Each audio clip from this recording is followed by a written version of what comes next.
So we just slide it up, and now we got a nice little shadow, okay, that kind of follows along with what he's doing. Okay, pretty cool. If you blur it out slightly before you pull the key, it'll make for a much smoother edge. So already you kind of see the reflection of the window, right? By setting the glow on an adjustment layer, when we brighten it up, it'll cover over the tops of all the layers, which is a very, very cool effect that kind of makes it seem like the fire is coming around them. And we're going to change the transfer mode here to overlay. But I definitely want to try to give it more of a third dimension. Okay, so you're thinking to yourself, well, this looks pretty good, but I didn't pay good money for a tutorial to show me how to draw an outline of a muzzle fire. So I'm going to hit apply. Tracking data has applied itself.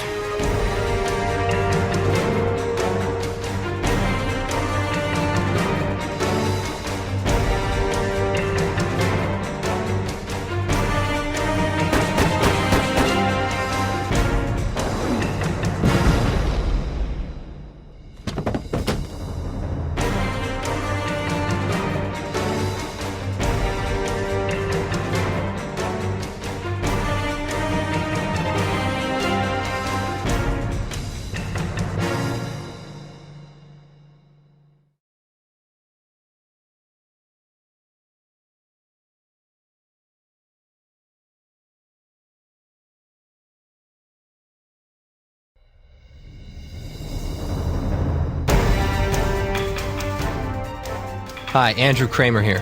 What we have here is this footage of this guy in front of a green screen, and that is a MP5 for those of you who are interested. It's an airsoft gun made out of very high quality plastic, so very dangerous, I can assure you. The first thing we're going to do is take this footage and drag it out to the composition area and make a new composition. I should point out, this is actually my good friend Sam Loya, who helped me out tremendously in this whole training DVD process and creation. So I just want to go ahead and thank him for all the time and help he put into making this authentic. I mean, look at this face. Yeah. Next thing we're going to do is select the layer and go up to Effects, Keying, Key Light. And this is the plugin we're going to use to pull a good matte from this green footage. So first thing we're going to do is pick the color green. Okay. And if I toggle this transparency, you can see already things are starting to happen.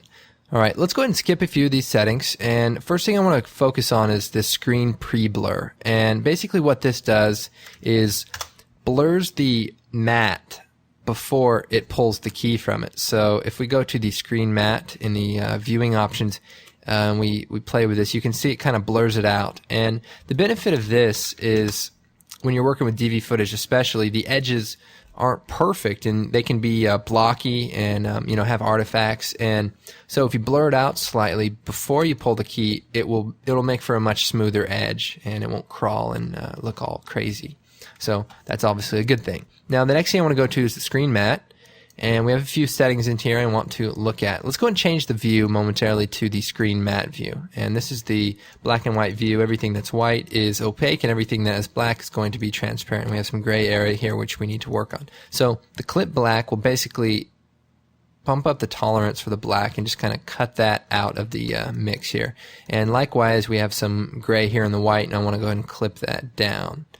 So that's pretty good. Let's go with 35 and we'll make it say 75.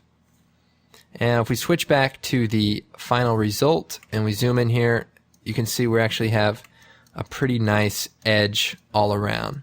But we're going to go and take it a few steps further. If we need to, we can actually adjust the matte basically globally and, shrink it or grow it. I'm actually going to shrink it down 0.5 pixels just to make sure we don't have a weird edge.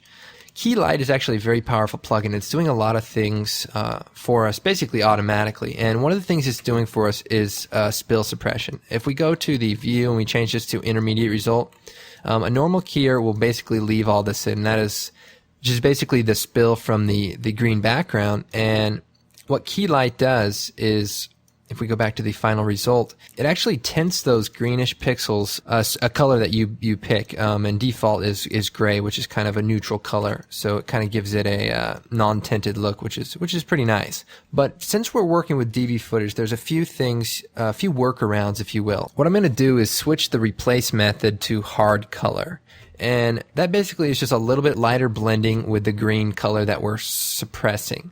I'm going to change this color also to like a grayish green.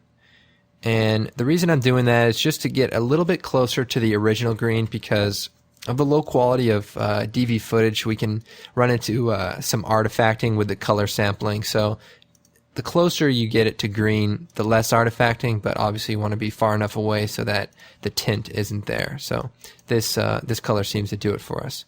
All right, the next thing we're going to do is add our background. So back to the project, I'm going to take this background picture that we have, which is actually taken with a 20D in some dark, crazy alley. So let's go ahead and put this into our background. So I'm going to drag it down here underneath our layer, and I'm going to hit Alt-Home to line that up. And zooming out here with the mouse, rolling the mouse button back, we can see it's a huge picture. It's like 8 megapixels. Well, we're going to scale it down. And I'm going to zoom in here. Maybe like that. Okay. Maybe a little bigger. All right, we're working with progressive scan footage. Now, if we were working with interlace footage, we would possibly have some more artifacting and noisier edges. And one solution for that is a matte choker. And if we select our green screen footage, we go up to Effects, Matte, Simple Choker, we get this really great effect and basically geometrically smooths out the edges. Let's go ahead and change the choke matte amount to, say, 0.75. Let's go maybe 1.5. Okay, and you can see it kind of shrinks the edges just a little bit if I shut this on and off, but it cleans them up dramatically. Let's just do 1 even number. Okay, the next thing we need to do is try to match our foreground footage with the background. Basically, you can see our background is kind of greenish, and he is in a studio in front of a green screen. So we need to somewhat get these colors to get a little bit closer together. What I'm going to do is, with the SAM layer selected, I'm going to go to Effects, Color Correction, and down to Levels. And I'm going to analyze a few things here first. You'll notice in the shadows of our SAM layer is the shadows are black. They're gray, maybe a little warm, but in our background layer, the shadows are greenish. So what we want to do is try to match that somewhat. So I'm going to go to the red channel, and I'm actually going to move the input black over just a little bit. And you can see that starts to tint it kind of a greenish in the shadow area. It's still not perfect, so we're going to go ahead and come over to the blue channel. And another thing we notice is the highlights in the background are very yellowish green. What we're going to do is, we zoom in here to the edge here, we're going to change the blue output white. And if we just slide this over, you'll see that we kind of can start matching that color. Now we could overdo it a little bit, and say, okay, well, that's just foreground lighting, but we just want to get it to look, yeah, that looks pretty good. Oh, by the way, this is actually widescreen footage, so if we get a little space here, we can toggle the pixel aspect ratio and see what the actual composition is going to look like.